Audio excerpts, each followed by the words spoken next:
is Lisa Keegan, and I'm excited today to show you this fancy rolled up salmon and cream cheese roulade, if you want to be fancy, and how simple it is to be made in a Thermomix. I am, as usual, changing some of the steps of the recipe to make it faster, and also so my kids will eat it. So come with me today and I'll show you how this is done. I am basing it on this cookie dough recipe with my own tweaks and changes. So first things first, preheat the oven, okay, 180 degrees, line a baking tray with baking paper. I'll show you that shortly. I have it ready to go, but let's get this whipped up. First thing we're going to do is insert our butterfly whisk. Now, a little reminder with our butterfly whisk, you find your high blades, which is the ones they've pictured on the screen of the Thermomix, the ones that go up, and you actually put it on the blunt side or the back side, or some people will think anti-clockwise. It really depends on the wiring of your brain as to which one kind of sticks. It's actually the smaller gap, however, that's super hard to find when you're actually digging around in there with food. When you've got no food in there, it's easy to see it's the smaller of the gaps. Okay, first things first is 4 egg whites, in they go. Next, without the measuring cup, we're going to whip these up and aerate them. So this is like we would in a pavlova, and it's only 45 seconds, a pavlova or a, excuse the camera bouncing, meringues, those sorts of things, even a chocolate mousse. That's the start of that. Now it's going to keep whipping until the peaks are nice and firm, and then we're going to whip up the yolk. So I really like this recipe in the fact that you don't waste anything. There's no leftover yolk or whites to figure out what to do with. So let's just let these do their thing. 20 seconds to go. Now I've got a second bowl here. A second bowl with your Thermomix is next level. It's the next best thing to buying a whole new Thermomix. Now there is nothing wrong with having 2. I have had 3 at times. Currently have 2, but 3 bowls. It means you can use them at the same time. Well, not at the same time, but one after the other without having to wash things up. Makes life so much easier. So I would highly recommend finding one of these in the mix shop and getting that. And when you do check that out, by the way, remember to put my details down. Next, remove the butterfly whisk. So you can see that is not quite actually as firm as I'd like it. I'm thinking I should actually whip it a bit further. So I'm going to hit the back arrow. They were super fresh eggs, okay? The eggs from our chickens only a couple of days ago. I'm going to do another 45-second whip. What I might do is I might pause the camera so that you don't have to watch it for 45 seconds, and I'll come back in a second. Okay, so I gave it an extra 45 seconds, and now you can see it's stuck to the sides. That's what you want when they actually are asking for a, what did they say, soft peak or hard peak?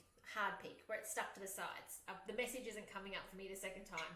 Remove the butterfly whisk, spoon it into a bowl and set aside. So the beauty of having a second bowl though is the fact that I can just take this out, put it aside. Now it's asking for some spinach. My family are not going to eat spinach in this as a green outer. I've made it before. By the way, it's amazing, so stick around and see how. But I just know they're not going to eat it. So there's no point doing something they're not going to eat. So I'm going to skip that out. But here we go, let's keep going. 4 egg yolks, half a teaspoon of salt, and I think a little bit of pepper and lemon juice, and we're going to be done. Yep, some pepper. Now don't let the rolling in this recipe deter you from giving it a go. I'm going to show you in a second how easy it is to do that. Some nutmeg, just 2 pinches, go light on the nutmeg. And here we go, a teaspoon of squeezed lemon juice. Normally I would have my spatula to squeeze with, but I don't have it with me right now, I don't think. Now lid back on, and let's blitz that up for, or more so mix it through for speed 3 for 15 seconds. And then we're going to combine these all, which is traditionally known as folding them together. The thing you want to do when you're folding is be really gentle in the turning. And this made me think, did I bring a spatula in or not? I did, excellent, because I'll need this. This is my folding tool to actually fold it together. If you work this hard, you lose the beautiful fluffiness we've just created in the egg whites. So you can see it says add to the bowl with the egg whites and gently mix to combine. So I'm going to take my butterfly out of here, give it a little shake there. I do have some egg whites that I don't want to lose on my lid, so I'm just going to add them in as well. You just want to make sure you don't waste too much food. And then we're going to fold them through. So the easiest way to do that is just with your spatula, literally, and you'll see that's just a liquidy, yolky mess. Now, obviously, if you were using your green spinach, you'd have a bit more colour to it and texture. We're not. So it's just going to be egg whites whipped up with that stuff. So in that goes. I have done it the other way where you put the egg whites into the yolk. Both work fine. Okay. Now I am going to wash up before the next step in a moment, but I'm going to show you how to put this in your tray first of all, because it's quite a thin layer. So all I'm doing here is I'm doing the folding motion, which is a bit of a figure of eight really. So you go over and fold it on itself. So you're literally folding. I'll see if I can show you on the camera. Fold onto itself. Okay, fold onto itself. Now it is a patience thing, and you know, I'm not very good at that, but if you go too heavy, you'll lose the fluff, okay? So if you beat it, you'll have no body left to it. It'll just sink. You can see it's changing color. It reminds me of making mousse. If you've not yet made chocolate mousse in your Thermomix, it's time to give that a go. It is amazing. So just over it goes. Turn it on itself until it's consistent. So consistent meaning you don't have any white lumps in it. Okay, that's what you're looking for. Or in the case of with the spinach, you'd be looking for those white lumps amongst the green. Okay, so we're nearly there. I've managed to hold the air into it. You can see as you stir, there are a few bubbles that are popping out, but nothing major, which is good. All right, and let me tell you, there's no shortcut for folding. Okay, many of the years I have tried to find ways, and there's not. So let's now jump over to the tray, which is here. Now you do need it to be lined with baking paper, not a silicone mat in this case, because it requires the baking paper to be able to roll up and pull off and stuff like that. So just going to make sure that's poked into the corners. This is the large tray from the mix shop, the large rose gold. And we're just going to pour that out. You can see how beautiful and mixed through that is. You know, it's no major deal if you do find a couple of white lumps. You'll notice when it cooks, a few people get a lucky white bit, that's all. So scrape out the mix, because we need to now spread this thinly. And this is going to go in the oven, and it's going to cook, I think, not long, because you're actually making something that's quite soft. If it cooks for too long, you're going to end up with something that is, it's not going to be rollable, it's just going to crack. So 12 minutes at 180 degrees. Now before I do, we need to spread this out so that it's going to be rollable soon. Now I've just had a thought, without this spinach I probably have less mix than you would anticipate having. So normally this would fill this tray with the spinach, because I have done it with spinach nearly every other time I've made it. I just don't feel like arguing over who's going to eat it and who's not. So what I'm going to do is I'm actually going to not fill it to the edge like I normally would, because I don't have that substance of the spinach to push it out that bit more. Hadn't thought of that beforehand. So make it about a rectangle with whatever you decide to do with yours. Just means if you don't push it out all the way, like I can't at the moment because I don't have enough to push it out all the way, it does just mean you don't normally end up with a really perfect rectangle. No big deal. So this is going into the oven for 12 minutes at 180, just until it's lightly browned. Then it's going to set aside for 5 minutes before we take it off the baking paper, and in the meantime, I'm going to put this in the oven, and I'm going to come back and I'm going to make the cream cheese filling to show you that step. So I'll return shortly and I'll show you that step. See you soon. Okay, welcome back. The egg mix has come out of the oven now, and it actually says to set aside to cool for 5 minutes in the tray. I've just lifted mine out of the tray, and then flip over onto a sheet of baking paper slightly larger than the roulade. So take a piece of baking paper, and I want you to invert it over so that it doesn't go sticky underneath, and so that we can roll it later as well. So we just take that off like that, and you can recycle this piece of baking paper. So I often will use mine on a quiche Lorraine later in the week, zucchini slices, those sort of things.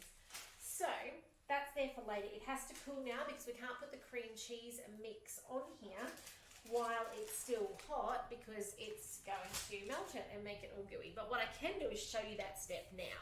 I will take you through and show you the rolling process, putting everything into it shortly as well, once this is cool.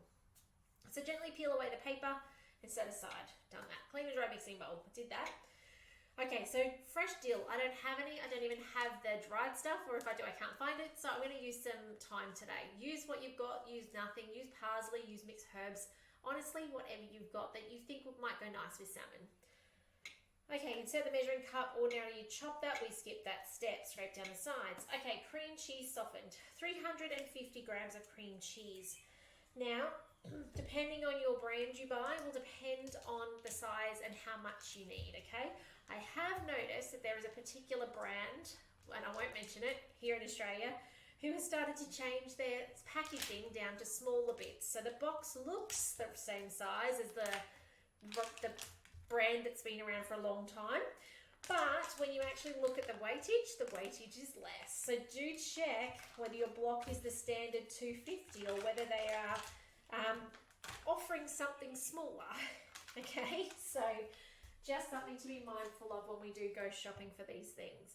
So 350 grams of cream cheese, and if you can't buy it because you live remotely, I do have in my cheese course a fromage blanc that would actually do the job as a cream cheese, because it's a French cream cheese really nicely. So, there are other options. If you can't actually buy cheese, you can make it. You've got a Thermomix. How cool is that?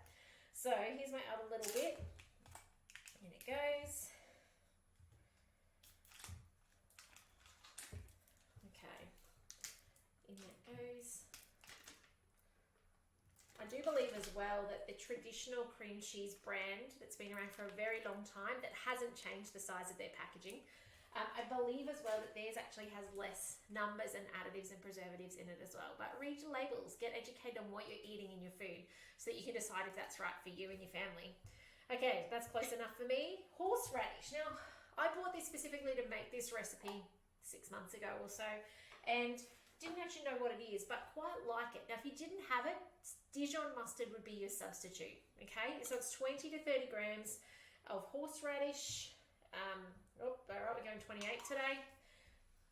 It's got a really unique smell to it, taste to it, but Dijon would definitely be beautiful as well, okay? Okay, on with our lid. And we're just going to mix this through until it's well combined. So 20 seconds speed 3. My table's having a wiggle today. I'm sure on your bench it wouldn't move at all. So now, after this, we're going to let this cool because I need this to be cool enough to be able to hold the cream cheese. We're going to then put some salmon on it. We're going to roll it up, put it in the fridge to set, and then it's ready to serve up. And it just looks spectacular. That's the beautiful thing about it, is it's actually a recipe that is actually quite simple in its processes, although looks daunting. So that's why I want to show you these things, because I want you to realize it's achievable. And when you're entertaining or even just feeding your family or yourself, to be able to put this out on the table and they go, oh my goodness, this is amazing. It looks spectacular. It tastes amazing. Like, how cool is that? So that's what this is about. I hope you're feeling inspired.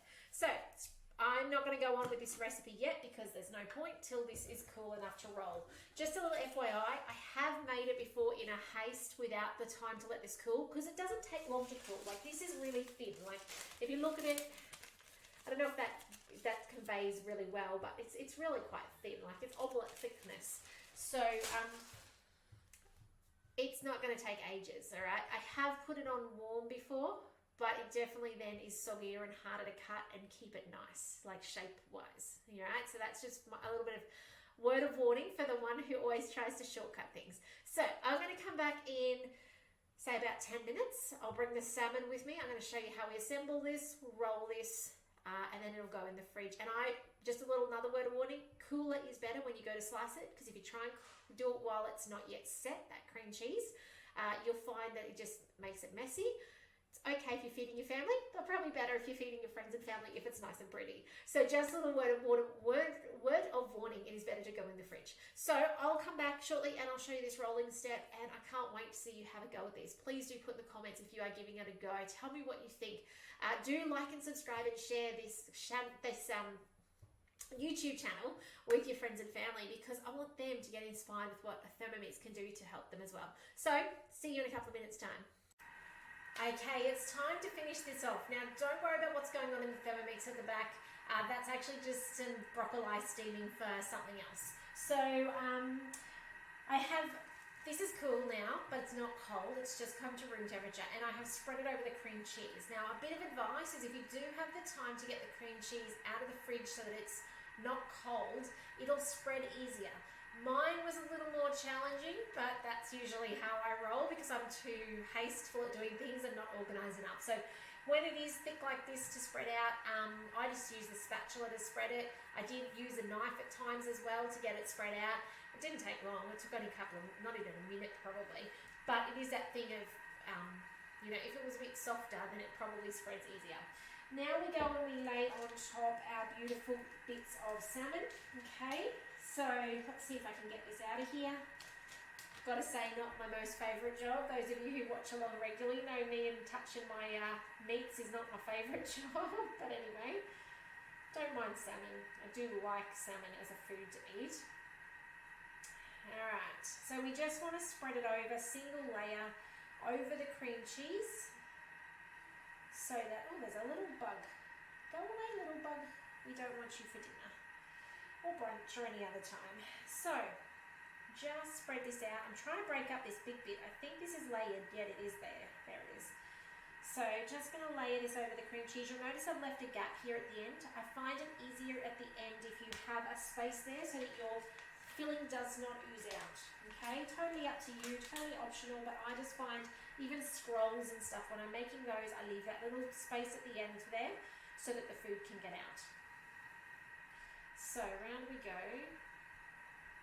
The flatter, the thinner, the easier it's going to be to cut later. So just be mindful of that as well. You don't want any big chunks because it also makes it tricky to roll. I don't mind that they're a bit haphazard, like that there's gaps and stuff. That won't matter at all, as long as most of the gaps are filled, because otherwise somebody's going to get dibbed a piece of salmon, yeah? So we don't want to have it so that it's massive gaps. Here we go, nearly done. Just put these little bits in, finish some corners, and then we're going to roll it up. So we're ready then to move on to the rolling, which is so incredibly simple. As I've made mention already, if I can't reinforce this enough, giving it resting time in the fridge is probably the most important part of this recipe, because it's going to make it easier for you to cut it. Alright, so if it's not chilled and that cream cheese has not gone hard again, it makes it really challenging to cut. Which I might grab that bit over here. Okay, so now it's just a matter of, number one, wiping my hands, because I don't love that being on there. Just grab, there's a wet one over here, that one. Alright, now I've got both cameras on so you guys can hopefully see what I'm doing. So we're just using the baking paper to do this. Now it's actually falling off my baking paper a little bit, but that's okay. Let's see how we go. We're going to bring the baking paper up and fold it over, and in doing so, just peel it off. It should come off relatively easy. The first turn is always the hardest. Okay, your first roll over is always the hardest. And then, oops, you can see I just teared a hole in it. So if you're finding yours is tearing because it's too thin, use your baking paper to roll. And then it's as simple as, I tend to like to roll it back into itself, and I leave it in the fridge rolled up like that. Okay, ready to go for when I want to slice it. So that's it. That's as easy as making a salmon roulade is in your Thermomix. I hope you'll give it a go, because really it's achievable for you. So if you've got questions, if you've got concerns, if you wonder if you can swap something in, do reach out. I love to support you to make these amazing things so that you can impress yourself and those around you as well. But otherwise, guys, have a fantastic afternoon, evening, whatever you're doing. Do take care. Thanks for joining me today. My name is Lisa Keegan from TMXing Adventures, and I look forward to seeing you in the next video soon. So bye for now.